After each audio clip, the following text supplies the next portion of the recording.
I already touched on the importance of acknowledging your inner core wounds in relation to trauma recovery. Doing this gets to the absolute root of your pain, dealing with the core issues before you got involved in an emotionally abusive relationship.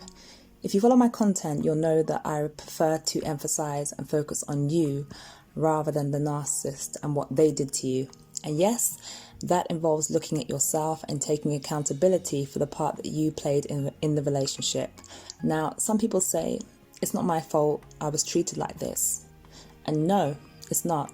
And in no way am I referring that it is. What I am saying though is that if you got in and stayed being the important word here, in an abusive relationship, then there is a reason behind that.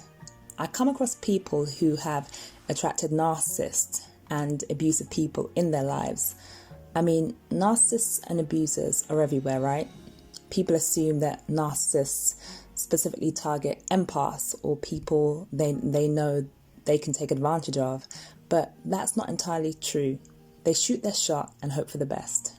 With some people, as soon as they get wind of the manipulation or controlling behavior, they're off, they're gone. They feel that there's no way that they're going to tolerate that. A bit of a backstory. I was raised in a very volatile and abusive household, with my mother being a malignant narcissist. She abused everyone in the household, including my father. I mean, even our dog Dusty had his own fair share. So I grew up with this mental template of, I'm not good enough, I'm not worthy, I can't do anything right, I won't achieve anything, people abandon me, or I don't deserve to be looked after. Now, why did I have those beliefs? Because those were the words I was hearing on a daily basis. They became my mental blueprint because they were a reflection of the treatment I was constantly receiving as a child. Maybe you can relate. Now, because that was my mental and emotional foundation as a child, naturally growing up and getting into my own adult relationships, I would always accept and expect less than I deserved. No wonder I got into an emotionally abusive relationship with a narcissist. No wonder I married one. That was familiar to me. It was the subconscious tape from my childhood playing, saying, yep, you know this well, you deserve this, you understand this. So I stayed, and I endured more pain. I thought I was strong, but it was more that I had built up that thick skin of endurance and putting up with abuse over so many years. I had literally mentally adapted to it. I had some deep, unhealed inner core wounds that I was just coasting along in life with, thinking that somehow I'd just get over it by doing the exact opposite in my future. Finding my Prince Charming, having a perfect family, with a beautiful, harmonious home and a white picket fence. What I failed to realize though is that it was never about what was outside of myself, but what was within me. Those wounds would keep being exposed and taken advantage of unless I did the work to begin healing them. Most of all, I didn't know myself, and much like the narcissist, I was living with a false sense of self, so in effect, not really living at all, more just surviving. One of the most important things you can do is to give your wounded core a voice. Your wounds also need self-expression, and you can do this by having support, such as therapy or specialist coaching, to help you get it out in a safe environment. Many of my clients have found journaling to be a great way of giving their inner child a voice and expression. You'd be surprised at what's hiding down there in your subconscious mind when you've experienced trauma.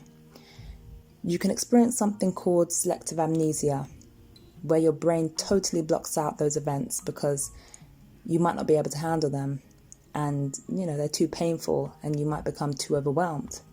So in a sense, your brain is protecting you, although it really isn't, as it's stopping you from potentially resolving those issues by not bringing them to the surface, so they can stay hidden for years, quietly controlling your subconscious landscape, leaving you to wonder why you respond the way you do in certain situations. So you can also try writing a letter to your inner child too. When you do this, it's very important to just let go and write, with no filtering, no barriers, and especially no judgment. There's a lot your inner child wants to say. but he or she needs your permission to do so. Because of my background, I grew up needy. I couldn't make powerful decisions based on my belief system. I was needy because I wasn't there for myself. Instead, what I did was I selected a match for my neediness.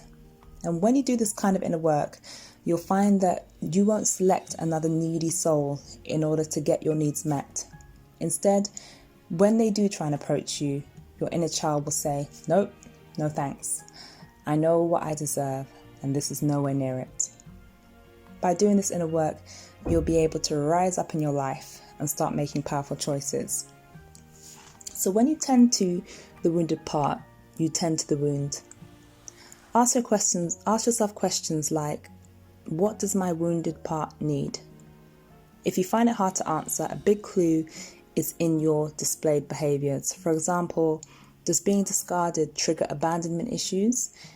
If you're craving negative attention from the abuser, could that be the attention you craved from your mother but never received it?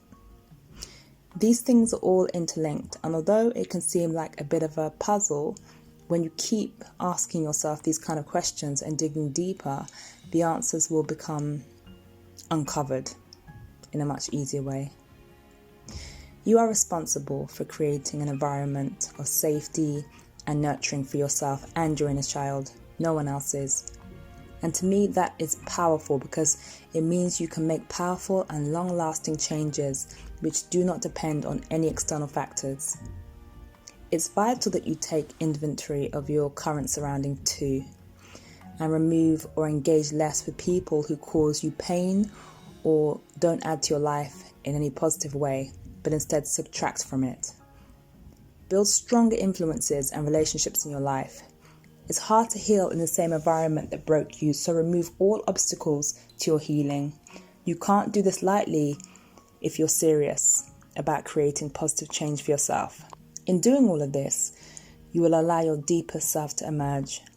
One of the greatest and most enlightening moments in my life was meeting myself, and I know that might sound strange, so let me explain. Because of how I grew up, I was literally molded in that atmosphere. So was so busy as a child trying to do things a child shouldn't be doing, like protecting myself, trying to control my environment, trying to create some kind of certainty, that I did not have a chance to know who I was meant to be without all those layers. So the journey to rediscovery through inner child work was like peeling back the layers of an onion to get rid of all those layers of who I wasn't, to eventually reveal my true authentic self. And what a beautiful, although admittedly sometimes painful journey it was. Do this work and you'll also meet your true self, your authentic self. You'll then realize how much you are worthy of being loved, and you will expect nothing less. What's under the ground is what creates what's above the ground. You can't change the fruits that are already hanging on the tree, but you can change tomorrow's fruits.